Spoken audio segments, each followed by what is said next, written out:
घर पे टीवी पे बैठकर खतरों के खिलाड़ी देखना अलग होता है और यहाँ आके स्टंट परफॉर्म करना बहुत अलग होता है।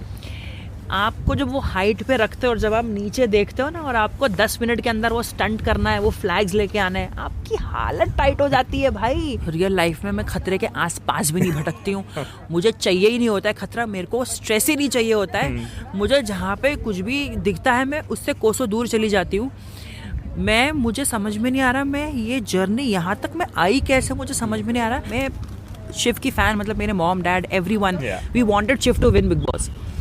लेकिन जब मैंने उसकी जर्नी देखी और जब मैंने उसका और अर्चना का वो जो झगड़ा देखा तो मुझे ऐसा लगा कि यार ये कितना दिमाग वाला चंट आदमी है। ये कुछ ऐसे बोल देगा कि आप इतना अफेक्टेड हो जाओगे उस चीज़ से कि आप कुछ भी कर दोगे स्टंट से पहले या कुछ भी। मुझे यहाँ आके पता चला कि वो कितना प्यारा बंदा है। Hello and welcome to News 18 Shosha. I am Chirag Sehgal and joining me today in Cape Town is Anjum, खतरों के खिलाड़ी participant. How are you? अभी जो आपने इतने प्यार से बोला है शोशा तो मुझे शोशा में आके बहुत अच्छा लग रहा है। Thank you so much for having me on your show firstly. और केप टाउन में आके आपको कैसा लग रहा है? हम तो केप टाउन में 1 महीने से हैं, आप बताइए आपको कैसा लग रहा है? It's lovely here, but आप बताइए for like केप टाउन आना, केप टाउन खतरों के खिलाड़ी के लिए आना, is this your first time in the city? Absolutely, बहुत ही कम जगह मैंने एक्सप्लोर की है क्योंकि when I was a model I used to fly to different countries for my shows, but कभी सिटी या कंट्री को एक्सप्लोर करने का मौका नहीं मिला। लेकिन आज न्यूज़ 18 के साथ मुझे यह मौका मिल रहा है आपके साथ यहाँ बैठ कर रूबरू होकर गुफ्तगू करने का। तो मेरा पहली बार है केप टाउन में, साउथ अफ्रीका में कभी नहीं आई हूँ। यहाँ की वादियाँ, यहाँ की वादियों में लाकर हमसे स्टंट्स करवाए जा रहे हैं। यहाँ पे एक रोमांटिक सॉन्ग शूट होना चाहिए था मेरा लेकिन बताइए, इतनी खूबसूरत शहर और कंट्री में आगे हम यहाँ पे स्टंट शूट कर रहे हैं, बहुत सही लग रहा है। मेरा तो पहली बार है और मज़ा आ रहा है मुझे यहाँ। बट रियल लाइफ में कितना खतरों को मोल लेती है अंजुम? रियल लाइफ में मैं खतरे के आसपास भी नहीं भटकती हूँ। मुझे चाहिए ही नहीं होता है खतरा, मेरे को स्ट्रेस ही नहीं चाहिए होता है। मुझे जहाँ पे कुछ भी दिखता है मैं उससे कोसों दूर चली जाती हूँ। मुझे समझ में नहीं आ रहा मैं ये जर्नी यहाँ तक मैं आई कैसे, मुझे समझ में नहीं आ रहा। मैं इतना प्राउड फील करती हूँ ये बोलने के लिए कि मैंने अब तक सबसे ज़्यादा स्टंट्स किए हैं और मैं करने वाली हूँ। तो ये मेरे लिए सबसे बड़ा अचीवमेंट है। ट्रॉफ़ी मिलेगी नहीं मिलेगी I don't know, I don't care. Top 3 में जाना था, पता नहीं मैं जाऊंगी या नहीं जाऊंगी, लेकिन मैं यहाँ तक पहुँची हूँ। स्टंट परफॉर्म करते पहुँची हूँ, हार के पहुँची हूँ, जीत के पहुँची हूँ, जैसे भी पहुँची हूँ मैं बड़ी खुश हूँ। अपनी मेहनत से पहुँची, अपनी मेहनत से। बट जैसे आपने बोला रियल लाइफ में you stay away from all the खतरास, when you were approached for Khatron Ke Khiladi, तो फिर what was your reaction? Was it an instant yes और were you in the dilemma कि नहीं यार नहीं करना? देखिए, ये लाइफ टाइम में एक ही बार अपॉर्चुनिटी मिलती है कि आप खतरों के खिलाड़ी कहलाओगे अगर आप उसमें पार्टिसिपेट करते हो और अगर आप स्टंट परफॉर्म करते हो। मैंने ज़िंदगी में कभी ये सब किया ही नहीं था जो मैं यहाँ पर आके कर रही हूँ। मुझे नहीं पता कि चीज़ें होती कैसी हैं। मैंने खुद को उस सिचुएशन में डाला ही नहीं था मेरी पूरी लाइफ में। तो ये मेरे लिए बहुत बड़ा चैलेंज था। नर्वसनेस के साथ एक्साइटमेंट भी थी। इतना स्ट्रेस ले लिया था मैंने कि मुझे साउथ अफ्रीका फ्लाई करने से पहले मुझे एंजाइटी अटैक, पैनिक अटैक आ गया था। यहाँ आके वो कुछ कम नहीं हुआ है, बिल्कुल वही है। एक्साइटमेंट के साथ साथ एंजाइटी भी है, सब कुछ है। लेकिन मज़ा तब आता है जब आप ये सब इतने इमोशंस आपके अंदर चलने के बावजूद आप 110% देते हो किसी स्टंट के लिए, और फिर आप कभी हारते हो कभी जीतते हो। आपको थोड़े वक्त के लिए बुरा तो लगता है, लेकिन मुझे ऐसा लगता है कि वो जो अटेम्प्ट कर गया ना, आपने परफॉर्म कर गया ना, जब स्टंट कंप्लीट होता है तो बहुत खुशी मिलती है कि चलो मैंने ये कर लिया, मैंने लाइफ में कभी नहीं किया था और ये मैंने आज कर लिया।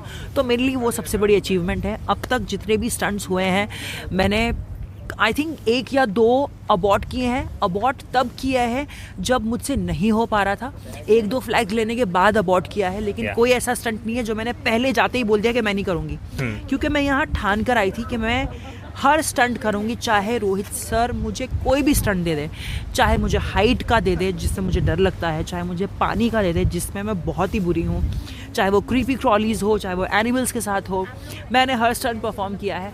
अरे यहाँ से इंडिया जाने के बाद कुछ तो यादें, कुछ तो चीज़ हो, कहानियाँ हो, और कहानियाँ भी नहीं, असल ट्रू स्टोरीज हो बताने के लिए फैमिलीज़ को, फ्रेंड्स को, आगे जाके जो मेरे बच्चे होंगे उनको, मेरे ग्रैंड चिल्ड्रंस को। तो और बेस्ट पार्ट ये है कि मैंने इससे पहले भी बोला है कि लोग ये नहीं समझेंगे कि मैं झूठ बोल रही हूँ, लोगों को जियो सिनेमा में दिखेगा। Yes. लोगों को on camera, on air, TV पे दिखेगा कि हाँ भाई अंजुम ने ऐसा स्टंट परफॉर्म किया था। सो या बहुत ज़्यादा बोलती हूँ ना। बट खतरों के खिलाड़ी आपका आना, do you think it's also high time and the right time for you to break away from the Kundali Bhagya वाली इमेज? देखिए, कुंडली भाग्य में जो सृष्टि की इमेज थी वो बड़ी ही धमाका थी और बड़ी ही चुलबुली सी ऐसी, जो मैं रियल लाइफ में हूँ। बट यहाँ पर आके ना मैं बहुत डरी हुई हूँ और बहुत सहम चुकी हूँ, क्योंकि कभी ज़िंदगी ने ऐसी चीज़ें दिखाई नहीं थी कभी। तो अब क्या होता है ना कि जब ऐसे सिचुएशन में एक ओवर थिंकर जब उसमें होता है तो वो थोड़ा एक स्टेप बैक ले लेता है और एनालाइज करना शुरू कर देता है कि ओ गॉड, ये मुझसे होगा या नहीं होगा, ये मैं कर पाऊंगी या नहीं कर पाऊंगी। असल ज़िंदगी में मैं बिल्कुल ही अलग हूँ, इतनी फन लविंग, इतनी ऑनेस्ट, इतनी टॉकेटिव। यहाँ आके मैं थोड़ी सी सहम गई। जो मैं दर्शकों को भी कहना चाहूँगी न्यूज़ 18 के, और आपको तो ये पता ही होगा, घर पे टीवी पे बैठकर खतरों के खिलाड़ी देखना अलग होता है और यहाँ आके स्टंट परफॉर्म करना बहुत अलग होता है। आपको जब वो हाइट पे रखते हो और जब आप नीचे देखते हो ना और आपको 10 मिनट के अंदर वो स्टंट करना है, वो फ्लैग्स लेके आना है, आपकी हालत टाइट हो जाती है भाई। वो एक्सपीरियंस कोई भी समझ नहीं सकता जो आप जिस चीज़ से गुजरते हो। मैंने कुछ दोस्तों को और मेकर्स को भी, रोहित सर को भी मैंने बोला है कि सर ये दिखने में आसान दिखता है, लेकिन जब करने की बारी आती है ना तब आपको पता चलता है कि कितना डिफ़िकल्ट है और कितनी मेहनत लगती है उसे करने में। तो आई एम अ सर्वाइवर, यहाँ तक पहुँची हूँ। आगे पहुँचूंगी या नहीं पहुँचूंगी वो तो, बट आगे पहुँचने के लिए आगे का प्लान क्या है आपका? लाइक अब फिक्शन हो गया, रियलिटी शो हो गया, what is it that you want to do next? मैं ना कुछ प्लान करती नहीं हूँ, I just go with the flow. मैं ये सोचती हूँ कि एक डेस्टिनी लेकर मैं आई हूँ यहाँ पर, हार्डवर्क से यहाँ तक पहुँची हूँ और उसके ऊपर खुदा की मेहर है कि मुझे ये सब अपॉर्चुनिटीज़ मिल रही है, यहाँ तक मैं आई हूँ। तो इसके आगे भी वही ले जाएगा। कोशिश रहेगी कि नए प्रोजेक्ट्स और नई चीज़ें करूँ, बट अभी होता क्या है उसके बारे में मुझे स्ट्रेस ही नहीं लेना है। I want to live in the moment.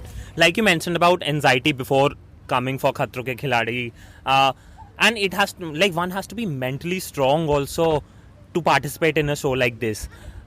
Was it difficult for you to prepare yourself कि हाँ यार मुझे ये सारे stunts करने? जब इंडिया से मैं देख रही थी ना, अरे खतरों के खिलाड़ी सीजन में जा रही हूँ, I was all pumped up. जैसे यहाँ पहला स्टंट की ना, मेरा पूरा कॉन्फिडेंस जो है ना वो 6 फुट नीचे चला गया ज़मीन के।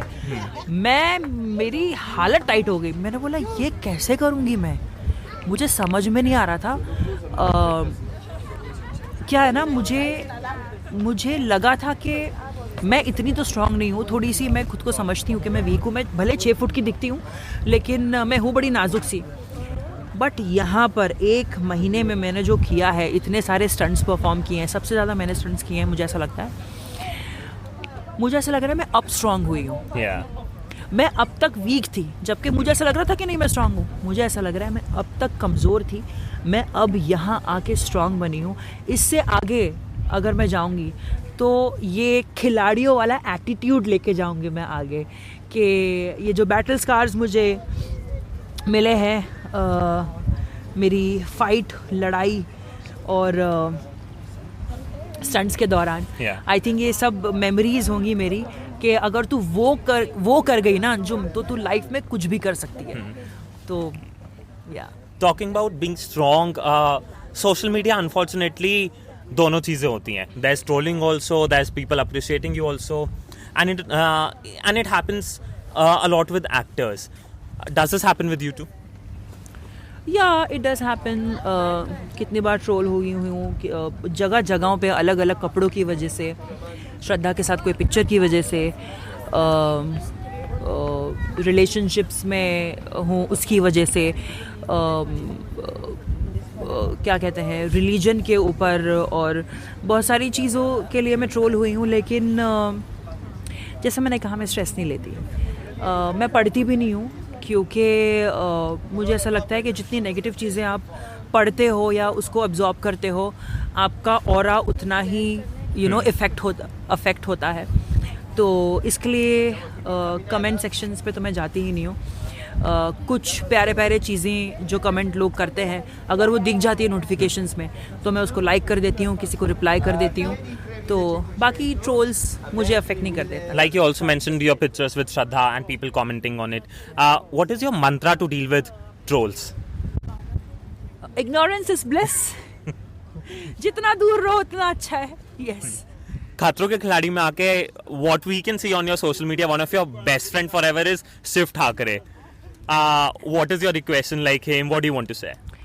I just want to clear one thing, क्योंकि मैंने जब उसकी बिग बॉस जर्नी देखी थी तो मुझे ऐसा लगा था, मैं शिव की फ़ैन, मतलब मेरे mom dad everyone, we wanted Shiv to win Bigg boss.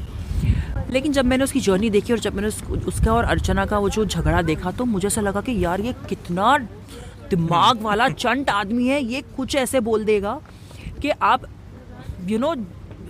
इतना अफेक्टेड हो जाओगे उस चीज़ से कि आप कुछ भी कर दोगे स्टंट से पहले या कुछ भी. मुझे यहाँ आके पता चला कि वो कितना प्यारा बंदा है.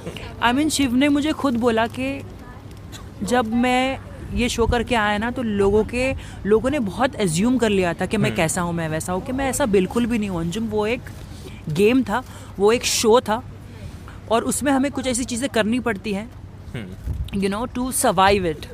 But I am not like that. और मैंने ये जाना है. मैं इतनी बार रोई हूँ, शिव ने मेरे आंसू पोंछे हैं, शिव ने मुझे मोटिवेट किया है, शिव ने अपना रैली स्प्रे मेरे साथ शेयर किया है. आइस हो या जो भी हो, चीज़ें हमेशा मैं रोई भी हूँ या मुझे थोड़ा लगा भी है तो हाथ थाम, मतलब इतना अच्छा दोस्त. मैंने उसको वही बोला कि आई होप कि ये दोस्ती आगे बरकरार रहे. और सिर्फ शिव ही नहीं, मुझे अर्जित, अंजलि, सुंदुस, शिजान मेरा इतना अच्छा भाई है, डेजी, ये लोग इतने प्यारे प्यारे लोग मुझे इस शो ने दिए हैं. आई थिंक इनसे मैं ज़रूर एक लाइफ लॉन्ग फ्रेंडशिप रखना चाहूँगी. Thank you so much, Anjum, for joining us. Lovely talking to you. Thank you. All so the much. very best. Thank you so much for having me here.